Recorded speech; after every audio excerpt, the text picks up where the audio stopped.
So talking about strong beliefs in society, there's been a big push towards strengthening the core. And is it important to have a strong core? And should I tense my core if I have back pain? See, I think you touch on two really important questions. One is it important to be strong? And the other is, do I need to tense it to protect my back?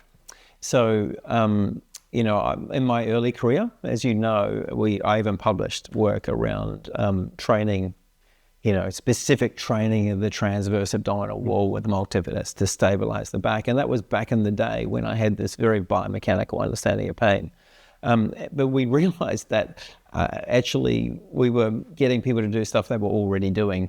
What we know with pain is that when you have pain in your body, particularly if it's scary, you will protect it. And how you do it? You do it through creating intra-abdominal pressure, tensing up the core and the back, and makes us stiff.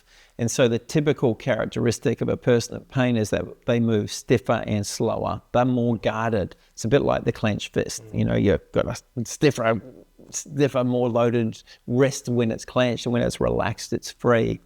And so that's okay if you've got a fracture or you've got serious pathology and, a disc prolapse with nerve compression.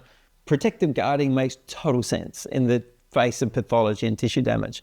But what we know is that in the absence of pathology and when pain becomes persistent, people still adopt those behaviors. So they become overprotective in a way that then becomes unhealthy because it starts limiting movement and guarding movement, and they start becoming sometimes hypervigilant, sometimes it's conscious, where they hypervigilantly brace their core because they've been told to, and engage their core when they bend and lift, and that is not normal.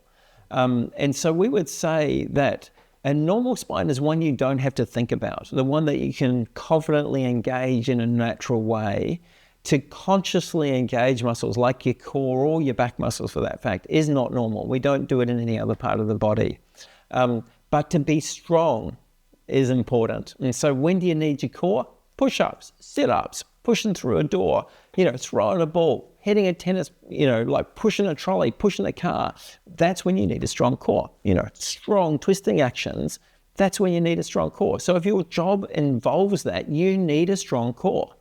But don't think that sitting in the car, clenching your core, or lying in bed, or rolling around, or getting up, or bending over, or picking up a bag, you should be doing it, because that is not normal.